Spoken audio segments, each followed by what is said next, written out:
Welcome to the Advance Your Art podcast, where we talk about the journey from artist to entrepreneur and everything in between. You've worked hard to hone your craft. Now take it to the next level with tips, techniques, strategies, and routines used by successful artists to grow their businesses and careers. Now, let's get started and have some fun with your host, Yuri Cataldo.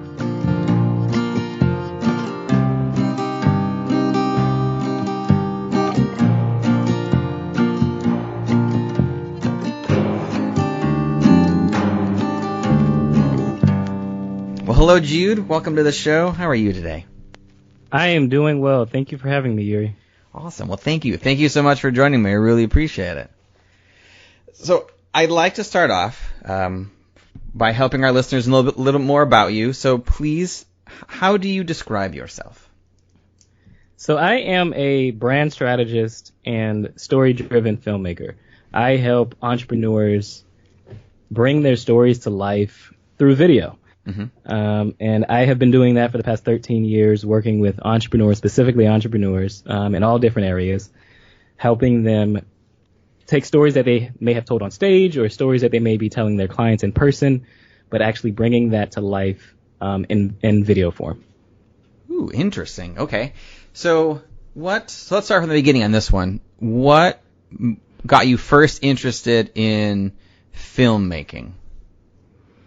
Well, I have always been interested in storytelling first, and that's really where the origins start. Okay. As an 8-year-old, I had been writing 100-page books, and they were fictional stories about what I thought my future life would look like. And so I wrote books like The Baseball Life of Jude Charles, which was based on the Jackie Robinson story that I had read at the time. Mm-hmm. I wrote a book called The Police Life of Jude Charles, because believe it or not, growing up, I wanted to be a police officer. Okay.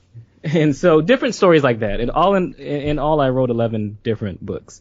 But as I became a teenager, I realized that these stories that I was writing, I can actually turn into videos and films. Mm-hmm. And so I took a TV production class in high school.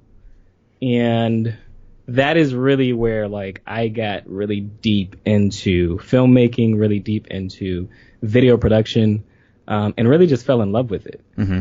And so my junior year, the TV production teacher took a special interest in me, and she began to teach me everything that she knew about TV production, about video production. And by the end of that year, she asked me to come to her desk, and I did.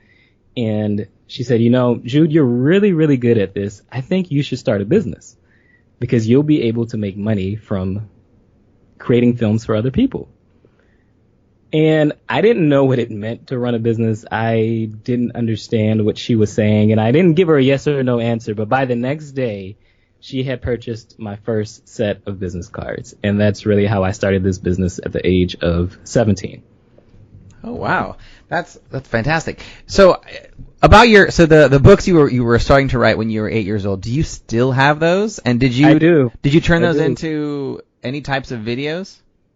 I didn't turn them into videos, but I do still have the books. I actually have some intentions for a while I thought I lost the books, to be honest. But I have some intentions to actually go back and read it, because I wanted to see, did I talk about being an entrepreneur in there?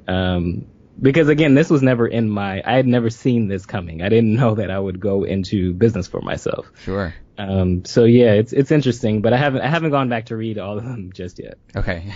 Excellent. Okay. So you launched this company at 17. And so what was that like? What were there mentors that you reached out to?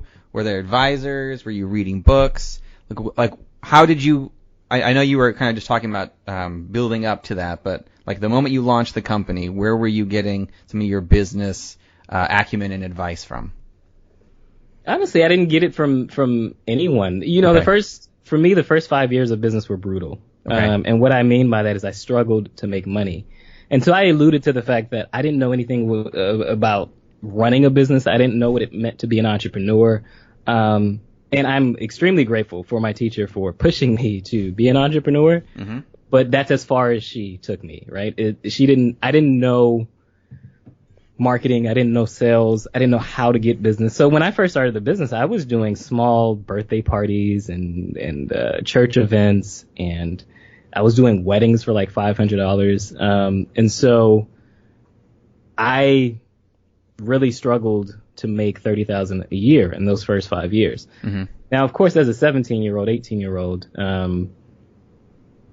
making anywhere close to $30,000 is great at that time, right? But yeah. I didn't become an entrepreneur, or it didn't excite me to become an entrepreneur just to make $30,000. Sure. And so, so the first 5 years, I didn't get any advice. I didn't get any kind of, I didn't have any mentors. I didn't even know anything about that at that time. But it wasn't until 2010 I started working with an entrepreneur. She was a model turning into an entrepreneur. She was starting her first business at the time as well. Mm-hmm. And it was a cosmetic company that she was starting. Her name was Keisha, and she was starting a business called Kayor Cosmetics.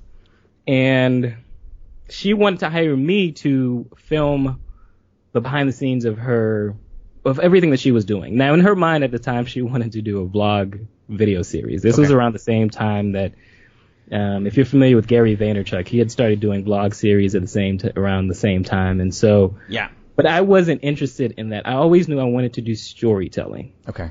And so when I got this opportunity to work with her, I pitched her a different idea. I said, hey, why don't we make a documentary out of this? Why don't we actually show everything you're doing, same kind of concept, everything you're doing to build the brand, but you're really like talking people through this.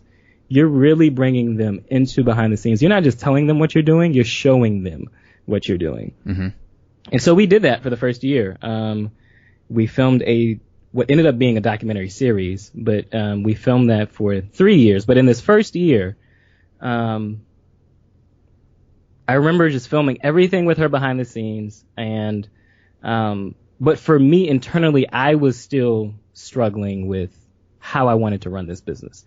And I remember sitting on the edge of my bed one day, and thinking to myself, like, I've got to make a decision. Like, it's either I continue to struggle, or, you know what, I say, look, I gave it all I had for 5 years. I gave it my best shot, but it's not working, and I've got to call it quits. Mm-hmm. And ironically, in that time that I'm sitting there thinking about this, it had been 45 minutes, like just literally thinking about this. I get a phone call from Keisha, and I remember thinking to myself, like, I don't know that I'm in the right headspace to be talking to a client. But I decided to picked up the phone, and, you know, you could hear the excitement in her voice as soon as I picked up. And I'm like, yeah, this just may not be the right time for this. And she's like, Jude, like, you won't believe it. I just got off the phone with my accountant, and you won't believe what he just told me. And I'm like, well, what did he just tell you, Keisha? And she said, you know, it's been 12 months since I started this, and I've made $1 million. And I remember pulling the phone away from my ear, looking at it like, this can't be real life right now. Like, in this exact moment where I'm trying to figure out how do I make more money, I have a client telling me how she's made $1 million. Mm-hmm. And that moment literally changed everything for me, because instead of going from, I've got to figure out if I'm going to quit or continue, I went to asking myself a different question. And it was really like, what if I could make $1 million? Or what would it take to make $1 million? Mm-hmm. And, you know, Tony Robbins says that learn to ask better questions, right? Because when you ask those better questions, you search for a different possibility. Like, what else could this mean? And that for me was like that second question of what would it take to make $1 million was like the light bulb that went off. Mm-hmm. Because I had realized, like, the entire time I had a front row seat as to what it took to run a successful business. Like, every single day I was with her. And seeing the work that she was doing, seeing the conversations that she was having. And so I had finally felt like I was no longer drowning, and I could find a solution. So I had to personally, like, I had to have the courage to say to myself, like, all right, you got to ask for help. You got to step outside of your comfort zone. You got to figure out, like, you know, you don't know business, but who does? And who can you ask? And what can you do to get to a better place? And so that is where I started to look for mentors and speaking to different people that had been in business at the time. And really that's what started my journey onto the right path. And that's where I started taking online courses, doing workshops. So going to workshops, I had never done that up until that point. Filmmaking workshops that talked about business and how to run a business. And that's what kind of started me back on the right path. Oh, wonderful. So I'm curious about the documentaries that you were kind of talking about. Tell me more about those. So are they like a Keeping Up with the Kardashian type of like behind the scene documentary? Is it like, like when you would, watch a traditional documentary film in the movie theater where there's like a Michael Moore style, or what do your calling card types of films look like and feel like? Have you ever watched Chef's Table on Netflix? Yes. Yeah. So that is the kind of documentaries that I do. Now, this was obviously when I was doing it was before Chef's Table's times, but my passion was always to tell the real story, which part of that is getting into the mind of the entrepreneur. It's not so much about the thing that they do. Like, so for Keisha example, she was selling colored lipstick. So blue, purple, green, yellow. And even in that time, it hadn't been done before. But it wasn't about the lipsticks that she was selling. It was about who she was and what she represented and why she even thought she could start this company. And so she talked a lot about being bold, being different, being comfortable in your own skin.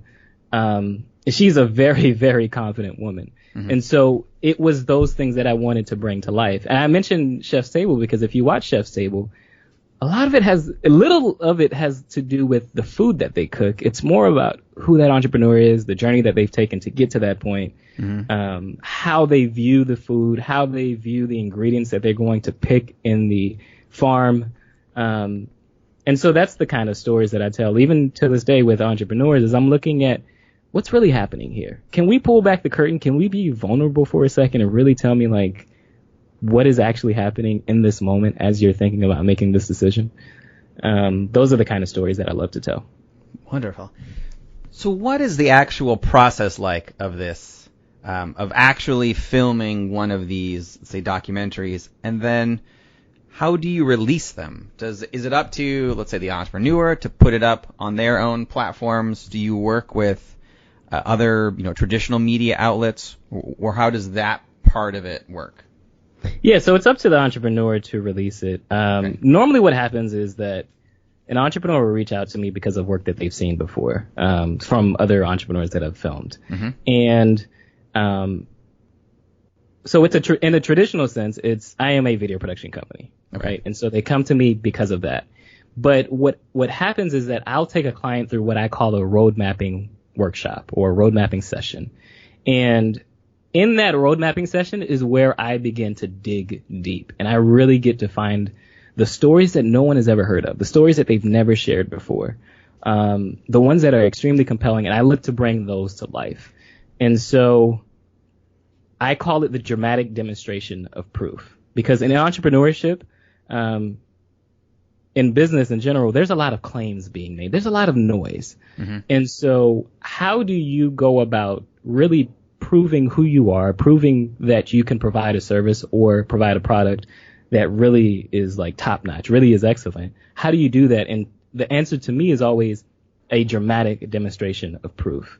And so I'm looking for behind the scenes, which we talked a little bit about. I'm looking for how do they illustrate a point? And can I take the way that they've illustrated this point? Can I turn it into an analogy, or it is an analogy, sorry, but can I turn that into a physical thing that I can illustrate through video?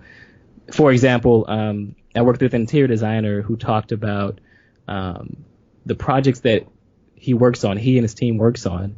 It's like putting a puzzle together, right? And he goes into this analogy about what it's like to put a puzzle together. And so I literally take that and I'm like, hey, can we get a puzzle?